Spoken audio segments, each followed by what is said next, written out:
FNR, Football Nation Radio. Buttianas, no call! Score!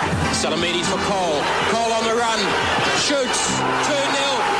Lazanovsky with the free kick. Launches a rocket! Trimboli, what vision! Bath blasts. Yes! That's it! Miljevic. Beautiful ball! Here's Bozanic. They might have won it! The Pioneers with George Donikian and George Kotsanis on FNR, Football Nation Radio. Yep. Can you hear? Hello. Oh God, George, you make me melt. Yeah. Is that good? Here we go. All right.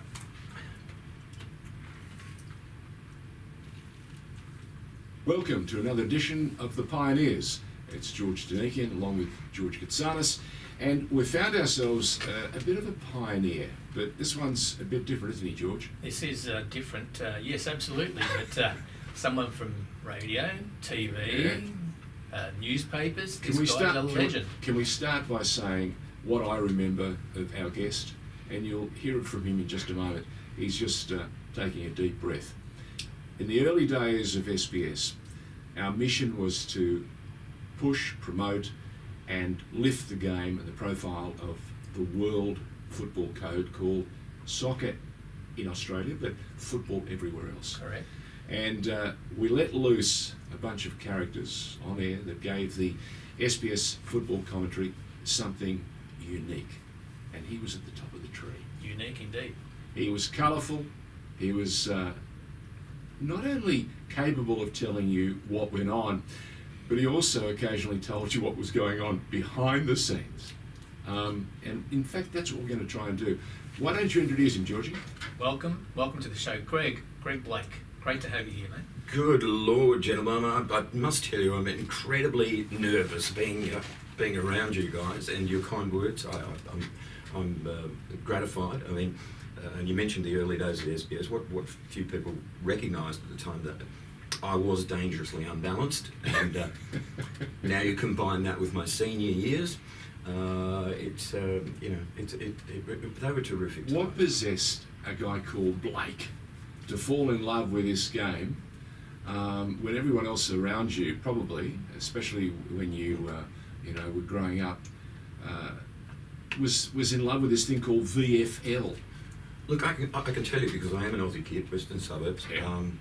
But my grandfather emigrated from the United UK, and he played at Queen's Park Rangers, of course, in the Championship now, and so he indoctrinated me slowly. But I'll turn as granddads tend to do. Oh yeah, absolutely, and he romanticised it all, and it worked for me. And then I had never seen it go. You know what I remember the most? This is the thing. Does everybody remember World of Sport on a Of course. Sunday? Oh yeah. And Freddie Villiers would do... Except for our producer, wasn't born then, but everyone else in this room certainly. Freddie used to come on to World of Sport, and Freddie Villiers. Freddie Villiers, and he was kind of the odd man out in the whole thing. But there was something mystical and about he would sit there and talk about Wilhelmina. Yeah. And Hellas, yeah. And Alexander, and Croatia, yeah. And he'd read out the scores. And I was going, I have no idea what he's talking about, but I have to know. It just sounded like an adventure to be jumped into. So I saw my first Victorian State League game by myself. Of course, I had no friends, because you're quite right, nobody else wanted to go. How old were you at this stage, Greg, do you think? Just roughly. I would have been 16-ish. Yeah. But I thought, no, look, I'm going to have a crack at that. And I went to Olympic Park and I saw Slavia against Hakoah. So you had... two powerful clubs. Two powerful clubs at that yeah, time. Yeah. And you remember the game Sabutio? Absolutely. Do you remember Sabutio? Yeah, absolutely. The table game? So you had this lush green surface and you had players in red and players in blue. Yeah. I went to Olympic Park, and as it was, I actually go past there now and see what's happened to Olympic Park. That actually broke my heart, because Olympic Park was a sensational place to go and see games. Anyway, I went to Olympic Park, and I walked in, and young man, you listening to me, it took my breath away. So you had this lush, the surface there was gorgeous. And then you had Slavia in the red and white halves, and you had Hakoah in the blue and white halves. And the picture is still so vibrant in So my rich. head. And I just went, wow. And that's what won me. Do you remember the score? I don't actually. No, I don't. The curious Which tells me an awful lot. Which tells me that you were captivated by the imagery, the colours and Yeah. sounds. Yeah, absolutely. Oh, look, absolutely. The thing that being an outsider, being an Aussie boy, and not having no involvement in any of the, I mean, because they were ethnic clubs. So you basically jump-started the code as a 16-year-old. I pretty much did, and then I immersed myself in it. And one of the things that I loved, again, this is before I was ever in the media, was immerse the chants of the supporters. You know, you go down to Middle Park and the whole that grandstand that went right down the beach side of the ground, full of South Melbourne Health supporters chanting "Hell," you know, and Mark, and because it was entirely new world to me, so everything became an adventure. It was an adventure. Yeah. I suppose it was like falling in love with something. When you fall in love, you fall deeply and heavily, and you did that. That's from the sound of it. No, absolutely, and it captivated me from that point on, and of course the NSL kicked off the next year. So, and you know, may I offer this? Am I talking too much? No, go right ahead. I'm good. I never know. The thing about the revisionist history, if you will, that we're given about the NSL really hurts me. You know, they talk about the NSL now with the A-League and everything, and this is people in the media are so dismissive of it, and they talk about it in this sort of tut-tut back in the old days of the NSL when there was, you know, this... But they weren't around. They weren't around. That's why they can be so dismissive. Absolutely. Listen, here's the thing. It's really difficult to imagine how the world was back in 1976 or 1977. But here you've got an underdog code, soccer. No, I don't mind calling it soccer because it separates us from everybody else. But you had this underdog code that was brave and bold enough. 2 years before the NBL, 5 years before the VFL, AFL, 10 years before rugby league, they went, we can have a national competition. That was so brave.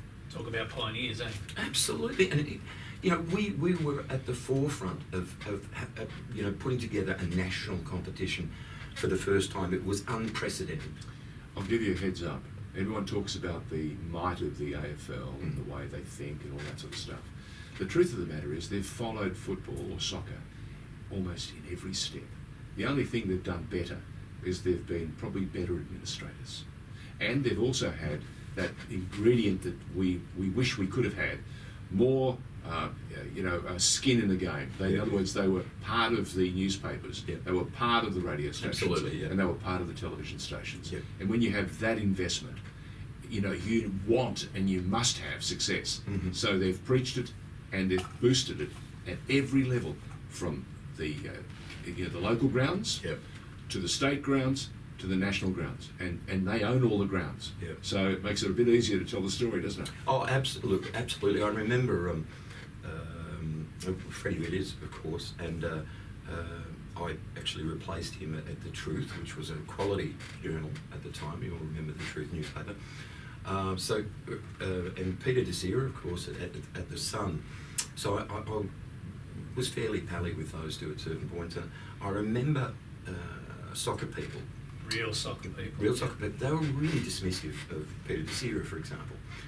They would say, why are you always writing negative stories? And Peter and Freddie both explained to me the reality of it was to get column centimetres into those newspapers. They had to attack. They had to attack, because if they didn't attack, or if they didn't have a story that was going to be read, the paper didn't want to know them. So they were the editors needed a hook. Absolutely, and it was the bigger the hook, the better the story. Horrible position to put these guys in. So it was a battle to get any traction whatsoever. Well, I've been in a newsroom, a couple of commercial newsrooms, where I've seen the dismissal time and time again. Yeah. They've always wanted to go the other way, and it's been a lesson but for a great many people outside the game who haven't had the insight that you've had and I've had, and George is discovering this through the pioneers, it was a very, very different time. For a start, colour had only just arrived. Yes, indeed. Oh, good God. Hey, listen, just I don't want to sidetrack the discussion, but it's really good to see you, George. I know you're a meteorite itinerant these days, but it's very comforting, and you're actually, I must say, you are a good-looking rooster. You just get better with age. I have to, I have to tell you that. I feel it's important. Well, look, now that we've finished all those segments that we used to do on the locker room, and by the way, That's right, the locker room. I've discovered more about Heidelberg and the teams that played against Heidelberg through the locker room. So credit to you for doing that. Where did that idea come from? Me. So look, I've been very blessed that I gave the game away. Actually, this is actually on topic, right? I can tell you almost the day when I gave the game away. I'm curious to get to the into this story. Yeah. So there was a lot of talk about the NSL, so, and it wasn't tracking too well at the time. And there was there's two parts to the story. I remember when does anybody remember that game where Bobby Despotovsky was playing for Perth Glory out at Melbourne Knights, and he made some sort of a hand gesture. Yeah, a gesture, okay. And I was calling that game for C7, and literally nothing happened. There was one flare went on the ground, I mean, really. But nothing happened during the game when the players were on the park. He got accosted half an hour after the game in the car park. Which is the most dangerous part of going to the football sometimes. Which is. But all of a sudden, somehow the story got traction about he was attacked. But then there used to be a show that was on a Wednesday night on Channel 10. It was a panel thing, and it was quite funny. Do you recall? Probably one of the Working Dog. Yes, Triple M. It was. Yeah, it was. Now, I was watching, and I really enjoyed that show, and credit to those people because that was very, very funny. But they happened on to this Bobby Despotovsky story. And what they did, the very clever editor had put together vision, including the flare, including just bits and pieces, but they turned it into a soccer violence story. Okay, so another one, and they turned it into something that it really, really wasn't. Even with my using some of my voiceover, where I was saying something calming, Yeah. but nothing was happening. But they used that as saying, look, even the commentator doesn't, kind of get the gravity.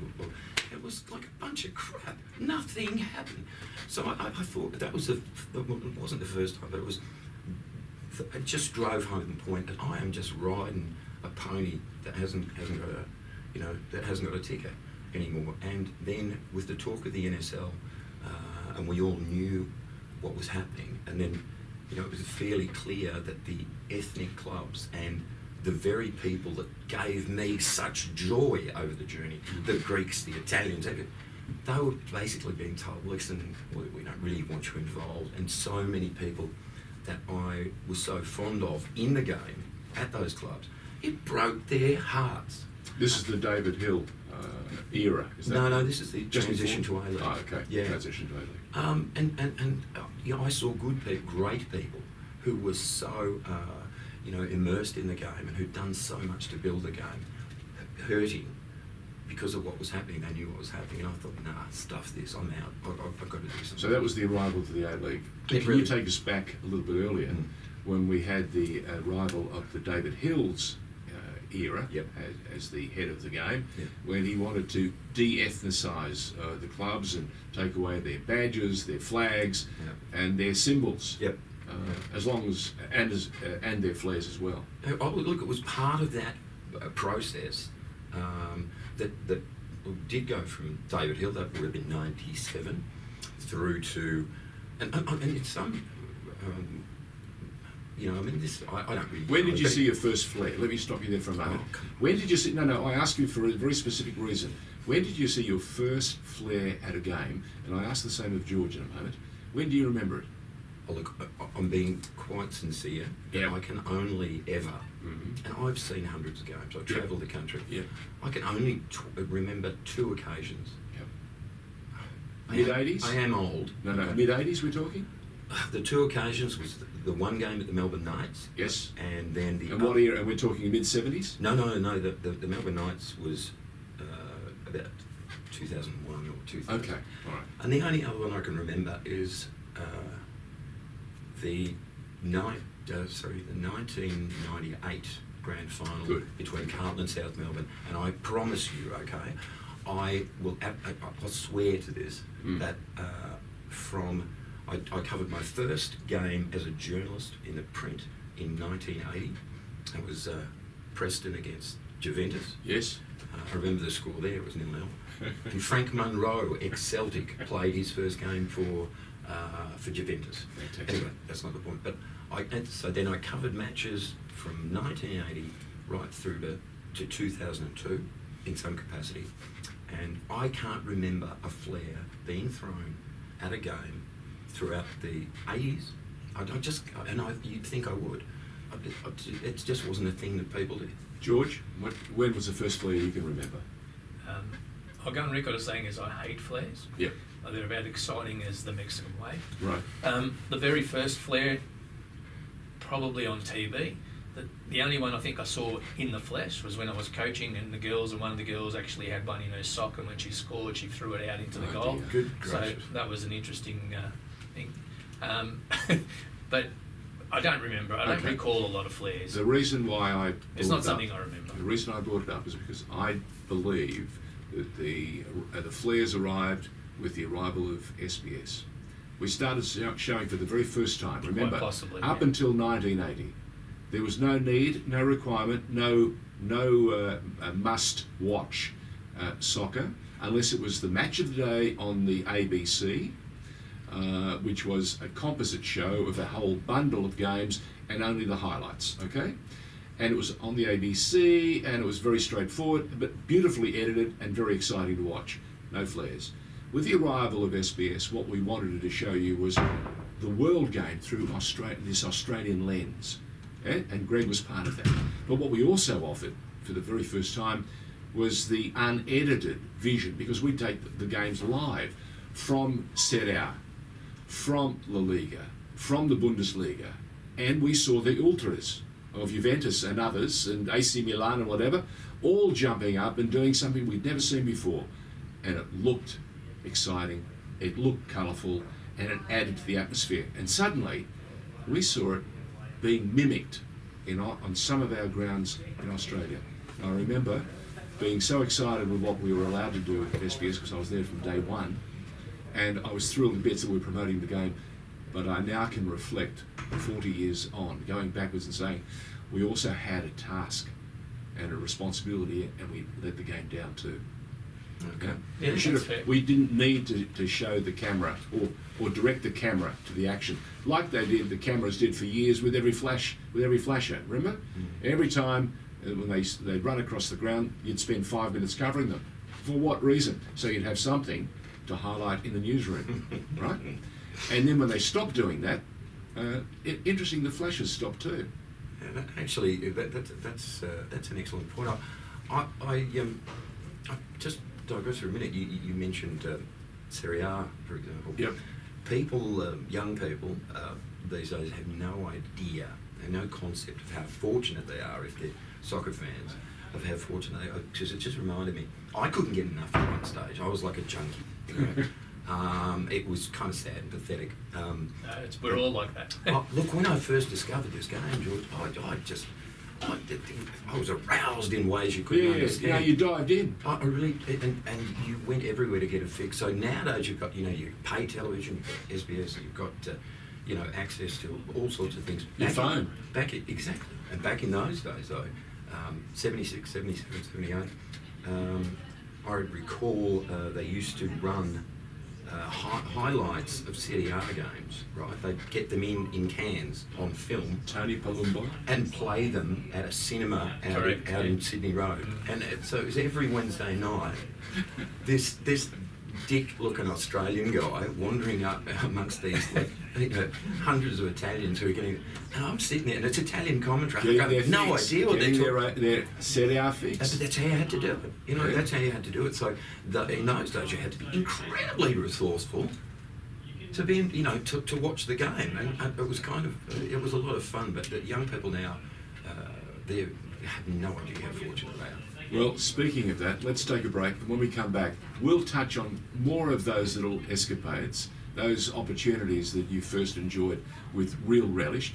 But I also want you to take us way back to where you were born and some of the things that, made Blakey the man he is today. I told you, dangerously unbalanced. That'll do. Welcome back to the Pioneers. You're with George Donikian, George Kotsanis, and our special guest, Greg Blakey. Thanks again for joining us. We just want to go back a little bit. You mentioned you grew up in the western suburbs. Yep. Tell us a little bit about growing up in the western suburbs. Whereabouts? The Moonee Ponds, Essendon, Strathmore, Pascoe Vale, probably, that northwestern side. Yeah, very nice. And what are your recollections of growing up in that area? Goodness gracious, that's an odd question. That's an interesting one. I remember the first Italian kid at primary school. It was bizarre, because we were white privilege back then. Absolutely. And there was this dude, now I won't remember his name, but I really vividly recall him bringing sandwiches to school that smelt different. The old salami, eh? Mortadella. And he just became quite the curiosity, and obviously, I don't remember a lot. I really don't remember a lot about that. I had to explain to my mother what hundreds and thousands were, and she'd never seen anything like it. Coloured sand in your sandwich? Well, you think about it. You think about it. It kind of, you're quite right. But it was an odd time, and again, relative to soccer. Apart from my pop. And Monday night match of the day with Brian Moore. That's right. What a character. That was a great show. I can sing you the theme music if you like. Fantastic. I shan't, but I could if I wanted to. Soccer wasn't on the radar. The game wasn't on the radar. It was absolutely. It was. So when you started going to the state league and then the national league, that passion was there. You fell in love, as Georgie said, and then did you make it? A decision that you wanted to work in the game, or were you already going to be a journalist or something? Where did that match? I reckon, in terms of soccer, in terms of my life, I've been so blessed along the journey. I tell you, because when the NSL started, the first game I went to, just as an observer, was Olympic Park, and it was Heidelberg against Marconi, and you had Peter Blasby as a guest, didn't you? We did. Peter Blasby hates me because I bring this up the first game I ever saw. Not the 8-1. 8-1, and Peter Blas was keeping in that game. The truth of the matter is, mate, that 8 didn't matter because he went on to become goalkeeper of the century. Yeah. At another club. At another club. But no, he's a terrific bloke. But yeah, it was. I don't know why these little pieces of that game stand out, but the thing that struck me was. The 74 World Cup team, and there was Tansy playing for Heidelberg, it's Fitzroy as it was back then. So I remember Jimmy Rooney playing for Marconi. The Peter Pan of Australian soccer. Oh man, I thought this is so cool. Jimmy Rooney's actually there, So Johnny Eisendorf? He wasn't there yet. Okay. So I became a Heidelberg supporter, if you will, and started following them. On the back of the 8-1 loss. On the back of the I was captured because it was the first your first love, and so they were my first team. So I spent the next 2 or 3 years, 2 years, following like a groupie. There's something sad about me sometimes when I reflect. Like a groupie, I worked in a shoe store at that time, and I would save my money over the fortnight. So I'd go to the home games at Olympic Park, and then I would travel. I go on the road. I was thinking, I don't know what reminded me of this the other night, but I remember there was this other chap, an Italian chap, good God, I don't know how this happened, but he hooked up with me and started to come to games. I don't remember his name. So he was just my convenience pal. Yep. But I remember this day vividly because we laughed our backsides off. We went up to see Heidelberg Fitzroy play at St George at the old Barton Park. Yep. Cobra. And of course, St George weren't overly abundant with fans. No, the airport seemed to scare them away. It was a bit too close. It was. It really was. It was. And so you had a main grandstand at Barton Park, and the remainder of the stadium was all grass. Correct. And this chap and I, and this was in the days you could take a long neck bottle of beer with you as well, and just walk into the ground. And a flag. And a flag. And we had a couple of long necks, and then we had such fun. God, it seems ridiculous now, but we just thought it was the height of good humour. We stood at one end and waved our Heidelberg Fitzroy's calves singing, "We took the West Stand." And then we sauntered down to the other end. Yeah. We took the East Stand. Yeah. It was bizarre behaviour, but the whole thing, I think the thing that, everything about my involvement in the game was fun. Yeah. It's a sport. Yeah. It's not rocket science. It's You were not, never an outlaw. You just loved being part of it. It was fun, and so when getting into journalism, what I did, do you remember the late Laurie Schwab? Yes. Of course. Who was my mentor and one of the great people in this game. Laurie, first of all, I started annoying him because he'd be at Olympic Park, and I would make a beeline to him and follow him from Olympic Park to the car park, telling Laurie I wanted to be a journalist. Yeah. You know, and I think over the course of time I wore him down. A position became vacant, and Laurie pushed me into it. And actually, geez, So your persistence. I was an annoying bastard. I just, and in the end, I reckon, again, now thinking about it, I'm doing a bit of self-analysis here, but Laurie was one of the great exaggerators of our game. So we'd be at a game and somebody would say, well, what do you reckon the crowd is? And Laurie, I don't know, 1,400, 15. Laurie would say, there's 4,000 people here. And he would run with it. And I loved that about him. Promoting the game. He built it. He Yeah, built it. yeah. So the two things that I took with me into journalism was one, Embellishment. embellish the shit out of it. Who cares? If there was only 1,400 people there to see what actually occurred, there's a whole 1,000, 10,000 other people who think, 4,000 people. Anyway, but so I embellish. And the other thing was I never ever wanted to lose the sense of fun and joy. I watch football, soccer coverage now, and with all due respect, there's a lot of great professionals and people with terrific backgrounds, but good God, you look constipated, boys. I mean, chill a bit, crack a joke, enjoy the game, talk about the, I'm not going to name names, Craig Foster, but seriously, man, the world isn't ending. Just chill and smile and talk about the positive, happy things about the game. That's what Andy Harper does. I'll pass. Speaking of Andy, though, see another one, one of the great men in the game who I adored as a peer. Yep. Andy. And played. And played well. Great bloke. And he did the same thing. He brought that sense of joy, Fun to the game. Absolutely. It's not the end of the world. If anybody remembers the 1992 Youth World Cup here in Australia, you've got to remember that call of Andy Pascalides. Fuck Claris. Fuck Claris. That's just like, that's legendary. We'll have Andy on here in a few weeks, actually. Do you know the best part about that last story you were just telling? I watched the face of my young producer, and it was like complete, blank stare. He's way too young to remember that. He's probably born in 96 or 99 That's or why we're something. doing this show, to teach the young ones that there was a history, and before the A-League, there was a lot of history. It's sensational. And that's what Greg's alluding to, that there were some great stories, some great characters, and some super football played. And we must never forget it. Yeah, and again, on the point before, I feel ill when I hear people that really have no knowledge of what occurred prior to the A-League talking about it as if it was, The birth of the game. They must have access to Google. What do you think? Look, I think. What's that? Is that a thing? I've still It's got, on your phone. Oh, no, I'll show you my phone now. That's become a point of discussion. I'm still carrying a Nokia 310. Wow. Hey, by the way, Nokia's coming back. It's in good Ask me nick. how I know. It's on Google.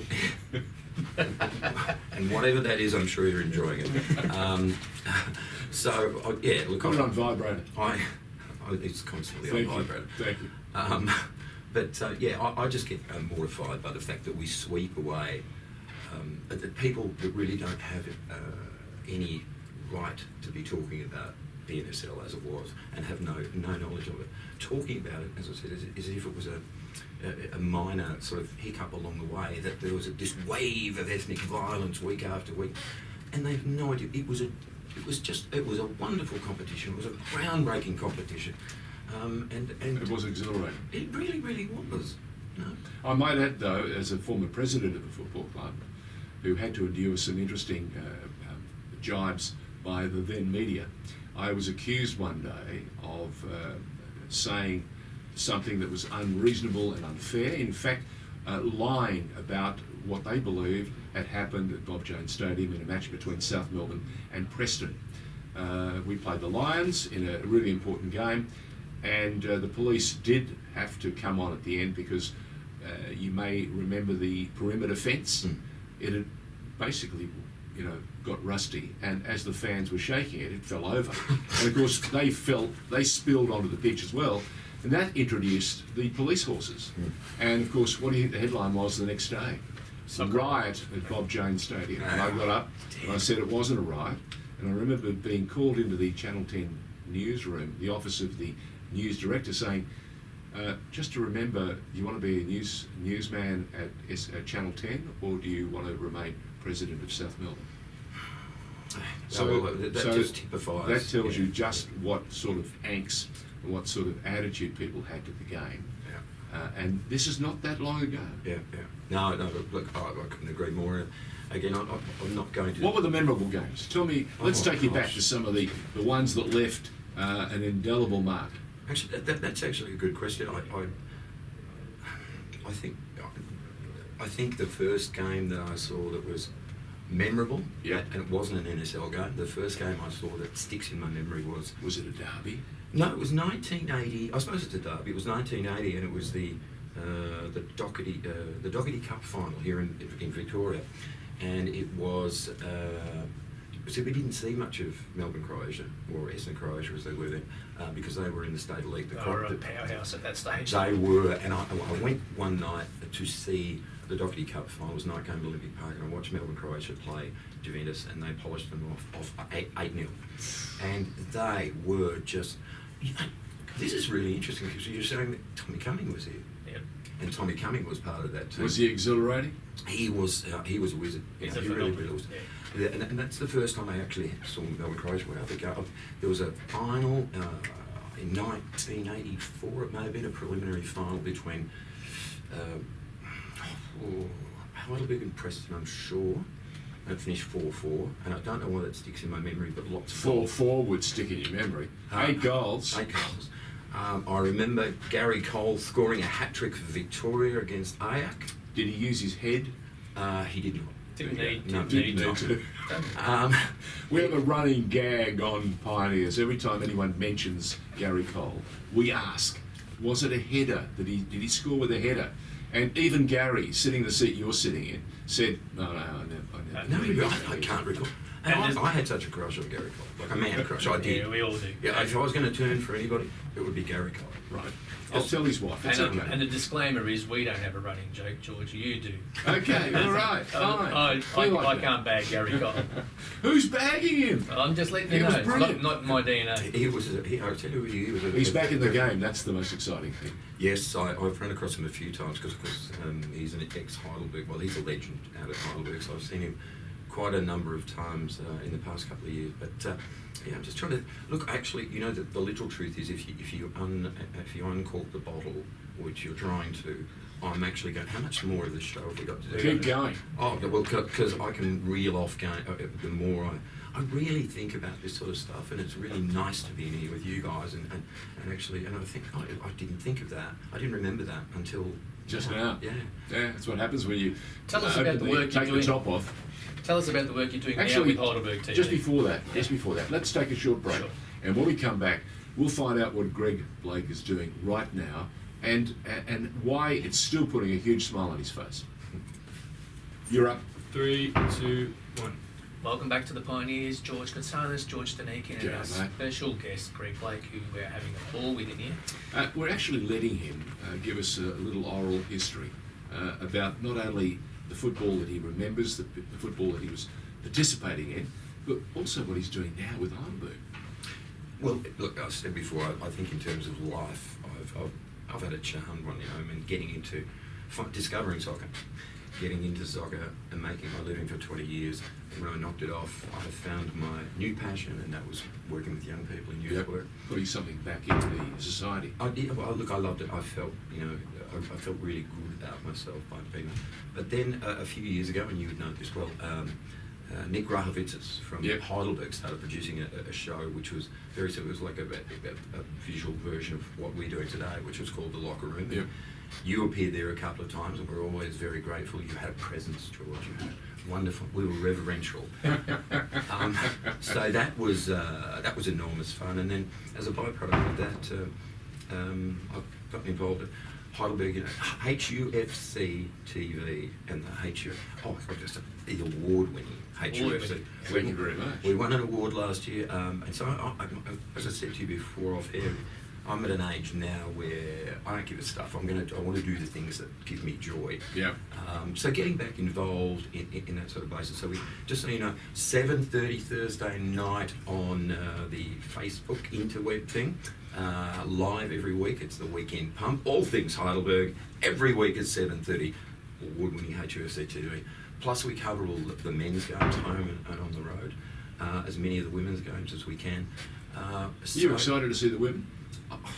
They're Look, playing some terrific football, aren't they? and not just that, you talk about a kind of a new sort of a new addition to the game in a broader sense. Is the girls so passionate about what they do, and that I haven't seen a man throw a flare after scoring a goal yet. So clearly the girls have got one up on the boys by.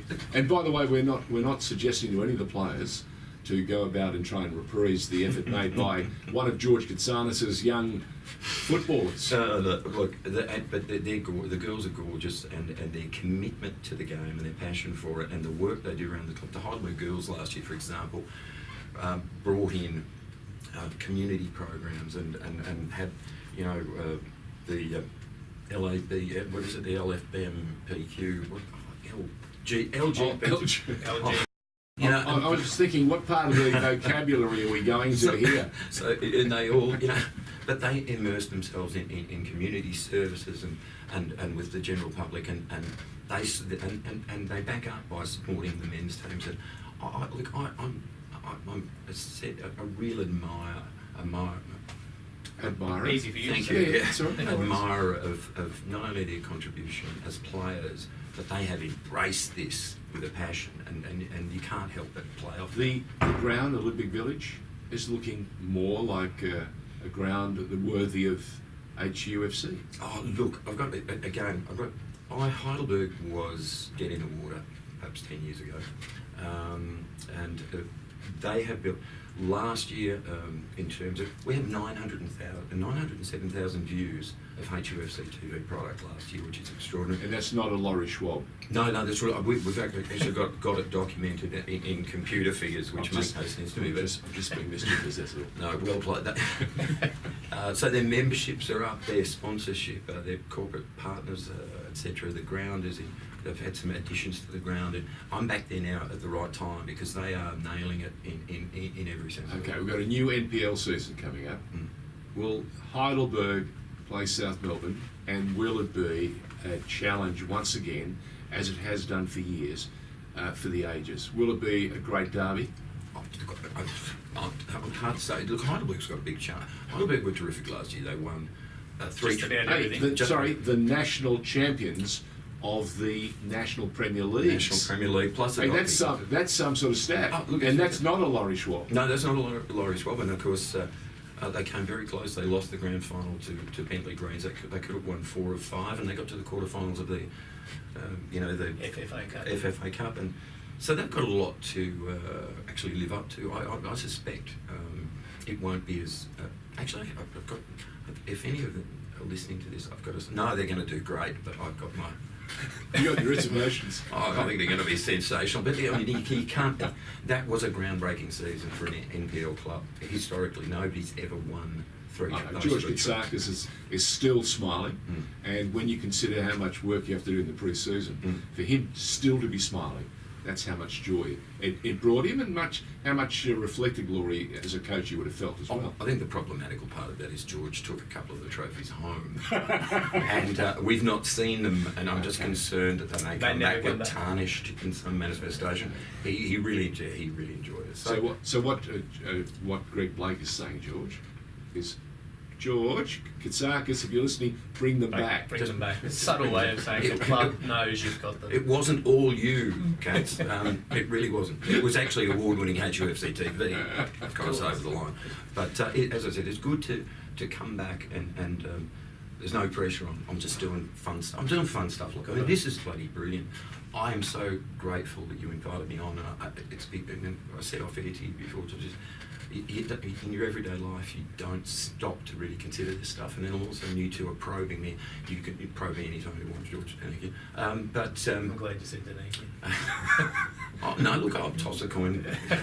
But no, it's lovely to be somewhere and then think, yeah, I remember that, and it just one follows another. You asked me about great games before, and I reckon I could have gone on and picked up great games for about now. Georgie wants to give you some names. We're going to do word association. You're going to do word association. Right, we will. Yep. Just before that, speaking of great games, round 9, South Melbourne, Heidelberg at the Village, a game. Calling out to all past players of both teams. We're trying to put together a Legends game, 2 by 15 minutes, which should be plenty enough to get them all tired. I've already spoken to Timmy Payton and put the word out to South Melbourne. So the challenge is, of course, that we all know Heidelberg will win that game, so the South Melbourne people are going to shy away from it. So let's get as many past players as we can to that game, and not the 65-year-olds. We're looking for the 40, 55-year-olds. Get Charlie Egan there, mate. He'll score the goals. We'll get Charlie Egan here in 2 weeks, and then we'll coax him down. So we'll get the past players involved. I love hearing this, Charlie Egan. Well, here's the word association that George and I want to give you. And is this a win or lose thing? No. Les Murray. Groundbreaker. Yeah, he was. Johnny Warren. Gorgeous man. Jamie Payton. Jamie Payton was Garfunkel to Gary Cole Simon. Good call. Well, I call him Lillian Thompson, but I'll go with Simon and Garfunkel. Jimmy Tansey. Oh, he was smooth as silk. Yeah. Charlie Yankos. Hard. He was hard. Not much got through there, did it? No, and he did think he did it with this kind of steely thing. Oh, he scared me. Jeff Olver. Noisy. Jeff Olver. Look, I remember. It's really funny. I remember seeing Jeff Olver's first game for Heidelberg in a practice game at Olympic Park number 2. God, I'm remembering the things. The greyhound. This is really spooky. Okay, Jeff Olver, champion, simple. He's a champion. He was a great goalkeeper. Yeah. I'll throw another one from Slavia, Johnny Eisendorn. Well, John Eisendorn was. I'm throwing this around a bit. He was a champ. He was he started with Slavia, went to Heidelberg, on to South Melbourne, won national championship, Brunswick Juventus. And he got so screwed over by Rudi Guttendorf, I think it was, in terms of the national team. Correct. I remember, actually, John Eisendorn wrote an autobiography that was never published, but I got a draft version of it. And if you ever read what happened behind the scenes, oh man, it was crazy times. I can't quite get that copy off John or Craig McKenzie, but I'm working on it. Yeah, see, yes, it was Craig McKenzie indeed. So, but John Eisendorn, and I see him about now, and my God, talking about looking young, Izzy hasn't No. He's as fit as a fiddle. He looks Looks like he could play, doesn't he? He does really, yeah. We had Eddie Krenchevich sitting in that very chair. Smooth, Captain Smooth. And yeah. if you think nobody ages, that's the man. Oh, he was never. Dorian Gray. He was never going to. He was a picture perfect human being, possibly from the time he was conceived. I don't know. But, you know, I saw him as a player. He was rangy and gorgeous and, you know, locks of black hair and sensational. And of course, he went overseas for 10 years and he came back and he got involved, I think it was Carlton. And I thought, that bugger doesn't look a day. And a few years later, he started working as a co-commentator on C7 Pro. He'd stand next to me. I just thought, bugger this. You know, there's something freaky going on. Serious competition. And he's so, you know, and you're around Eddie. That's why I called him Captain Smooth, because he was unruffled. Cool man, cool man. Look at me, I'm beautiful. What do you remember of the grand final? Carlton playing South Melbourne. At Olympic Park. Yes. I remember, because I'm often asked who was my favourite, or who I thought was the best player I saw. And I always say in a heartbeat, I mean, I'm very Melbourne-centric, but it's always Paul Trimboli. Paul Trimboli was tough. I love Trimboli. He had vision. He lacked bit in pace. He was, you know, slow as a brick. When your brain is that fast, when you're processing that quickly, then you don't really need to have that. The game slowed. Usain Bolt. Yes, I agree. And this is where Trimboli was beautiful. The game slowed down around him by the way he played. He used to get knocked about. He didn't go, you know, all this carry on where he'd roll over and holds, you know. That pass to Bertsianis. He's on his blind side on the grandstand side, Swivels. hits it first time straight into the path of Bertsianis, who gets past Savinsky and nails the winning. And I thought, my God, this boy is just sensational. Trimmer's always had, as I recall, he was very studious and so forth, so he never challenged himself to go overseas, but he's one of the players that he ought to have gone, and again, he just stands out as a player that I admire more than any. As a Heidelberg supporter, I'll go on record as saying that I used to go and watch South play, specifically just to watch Trimmers doing stuff. That's how good he was. I can't give him a bigger compliment than that. Muscat. But just before we press on, you're talking about South Melbourne, okay, you're talking about that grand final. If I was talking about teams that I love to watch, that South Melbourne team, okay, you had kind of a four-pronged attack. You had Trimboli, who was super sweet and could conjure stuff that nobody else could. You had Bertsianis, who was an erratic talent, but by God, when he was on, he was on. You had Goran Lozanovsky, who could launch rockets from set pieces, and you had Vaughan Coveney, who was The horse. Oh, he was, you know. So how would that force him stand up to Sydney FC today? See, this is the age-old debate, but, you know, in my opinion, okay, the A-League, the standard of the A-League is fine. It's, you know, that they get professional training and all that sort of stuff, which is wicked wonderful. But I always think of it this way, okay? In this day and age, we've got around about 140 of our best players overseas. They leave young now because they can, and we don't see them. So if you took 140 of the best players out of AFL or out of any other competition, you'd say, geez, the standards just dropped. So if we've got 140 odd people playing overseas now, I find it really difficult to accept that the A-League's a super standard. And I reckon, well, the four guys that I mentioned before, that whole South Melbourne team, you give them the same training standards, you give them the same professionalism, The same opportunity. they would play whoop ass on Sydney. They would. You had to be there to see it and to know the players at the time. And I'm not, you know, I'm sure the standard, you can't compare eras, but good God, the raft of talent that went. We not only retained our players, but we imported great players as We well. did. And that's not what's happening. And coaches. And coaches. Pushkash. Absolutely. Feathers Pushkash, can you remember? The introduction to Australia and to Victoria and to the then NSL. Oh God, now Pushkas, he would have been early 90s. Yes, early 90s. That's all a bit of a blur now, but no. Who was your favourite overseas import? Your import? Yeah, Best yeah. import that you saw? Of give us a couple. the hordes that came. Oh well, I reckon the Melbourne Knights team, Melbourne Croatia, sort of 90 through 96 was amazing. If you ever sit down and look through the players that were coming back and forth through this, they were exporting players like Frank Urich, the goalkeeper, and V-Bomber. And the V-Bomber, and Danny Tiato, and all these sort of guys. So these guys were leaving, but at the same time they were bringing great players in as well. And I think if I were to earmark somebody that had a profound effect on the game, Joseph Biskic. Great player. Biskic he was a gem. We'll take a break. When we come back, we'll wrap it up. Another episode of The Pioneers with a real pioneer of the game, a guy who told it as he saw it. And let me tell you, he loved it. Greg Blake. Welcome back. We've had to wind up on the Pioneers. We've had our special guest, Greg Blake.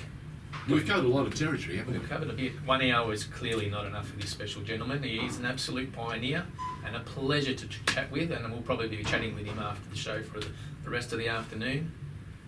In fact, we might even go to the football with him when the new NPL season starts. Round 9. Right, round 9. We'll go down and do round 9 together. And Saturday night at Catalina Street, it'll be awesome. And look, if I may say, before you throw me cruelly out into the street and back to We've to been my known to do things like that. I've heard as much. But I really, really genuinely want to thank you for allowing me this platform, because it's just, as I said before, it's lovely sitting here and remembering things that you probably not remember that you remembered unless somebody prompted you. So it's been really cathartic. It's been our pleasure. It's a delight, and if you've been wondering who in heaven's name was that person in the studio with the two Georges, it was the man that was a part of SBS television, part of Heidelberg's oral history, and a guy who wrote for the various papers. The one that he always loved was The Truth. And the one thing you could always guarantee when Greg Blake was about is you got the truth through Greg Blake's version of the world. And that was normally steeped and pressured by his experiences with Laurie Schwab. And you forgot to mention Dangerously Unbalanced. It's just... That's his new book. Thanks, Greg. Thanks, guys. Thank you, Greg. FNR, Football Nation Radio. Butzianis, no call! Score! Salamidi for Cole. Cole on the run. Shoots. 2-0. Lazanovsky with the free kick. Launches a rocket! Trimboli, what vision! Blasts. Yes! Edge! Vujovic. Here's Bozanic. They haven't! They might have won it! The Pioneers with George Donikian and George Kotzanis on FNR, Football Nation Radio.